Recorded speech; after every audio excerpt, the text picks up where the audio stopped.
I want to talk about today the origins of gangster rap, but before I get into it, I gotta kind of give you the backstory of hip hop leading into its subgenres. This is DJ Kool Herc. DJ Kool Herc in August on August 11th, 1973, he and his sister used to throw these parties in the Bronx, New York. He was the first to use two turntables while he was mixing the music called breakbeats. And this was in 1973. So this was like 6 years before hip hop was officially to become a thing. So in the late 1970s, you had this culture to emerge that originated out of Bronx, New York.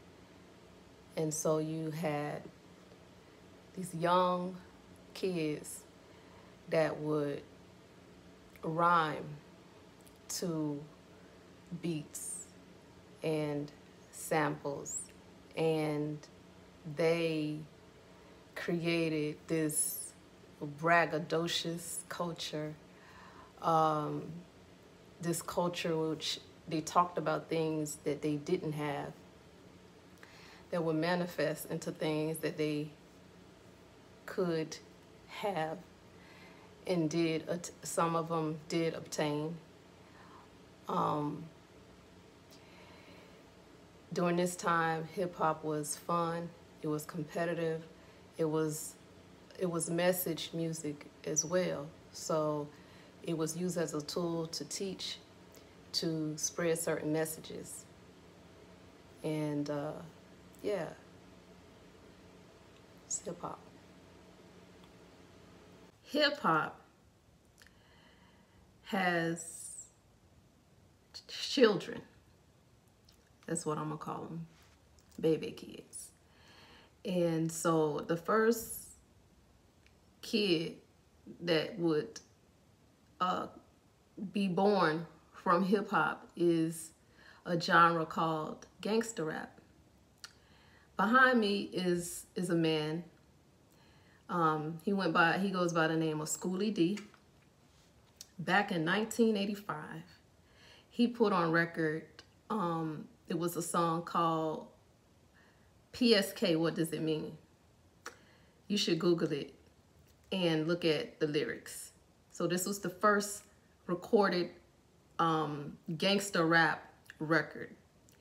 And this is where the culture of disrespect for one another came in. This record, it paid homage to a gang called the Parkside Killers. He would go on to inspire NWA and Ice-T. Yeah. Schoolie D from Philly, he inspires Ice-T and NWA. And this is when gangster rap started to gain attention and momentum. This is where the culture of disrespecting black women came into, murdering one another, gang culture. You can go Google Straight Outta Compton and see what I'm talking about. What's interesting about Ice-T and NWA, they were doing the gangster rap thing, but they also had another side, right? So they both put out records about the police, right? And it was okay.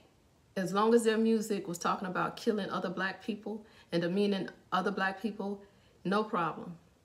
But as soon as they started talking about F the police, they had politicians all up in arms, is really concerned about the lyrics. But they were never concerned when it pertained to people in the Black community. That is, in the 1990s, gangster rap had become mainstream and was being backed by major record labels. And so now you have major support from record labels that didn't exist before. And you had these rappers being offered money that they had never been offered before. So for the sake of escaping poverty and bettering their situation for their family survival, they did what was asked of them from these music executives, even if it was destructive to the culture. And this is where we're at. So trap music actually started in the 1980s too, and it gained momentum in the 90s as well. So you got hip hop, trap music, and drill music. So around this time, the culture of rap was getting really, really bad, right? The violence in the Black community just escalating. So you had a group of rappers in the North that got together and put together this self-destruction album. I believe it was the group was formed by KRS-One, and I believe it was produced by D-Nice. So I remember seeing this video, and I remember forever being affected by this video.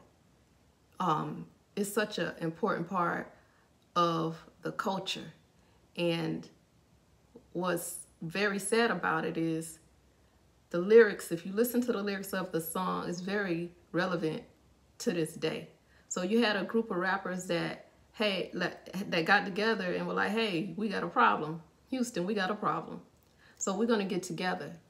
And they did. And it was dope. And so then the West Coast, they got together and they did their version of self-destruction called the West Coast All-Stars. We're all in the same gang. It was produced by Dr. Dre. And what I find very interesting about this is a very good attempt, but some of the artists in this song were responsible and participated heavily in gangster rap. So I find that interesting. Nevertheless, it was an effort by these artists to bring awareness to the violence in the communities, especially the West Coast, where you have heavy gang influence. Look it up. So the culture of gangster rap is basically, you know, you had these artists that could say anything, and the only thing was they put warnings and said explicit lyrics. But I'm gonna use Eminem as an example. Violence in rap music was normalized because he made a record called Kim, where he raps about slitting the throat and killing his ex-girlfriend. And this was permissible, it was allowed, and that's where we at. All right, so just to reiterate, we had hip hop. Hip hop had some badass kids. Those kids were called gangster rap, which had children called trap music, and drill music. This is where we at today with drill music. These music genres were created from something that was pure culture, and it wasn't harmful. It has become something destructive and harmful and dark and demonic. This is a UK drill rap group. It has spread throughout the world, this culture.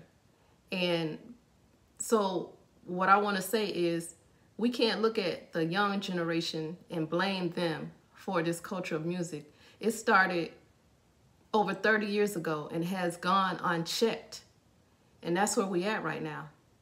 We got to start talking about these lyrics and what this culture is doing to our children.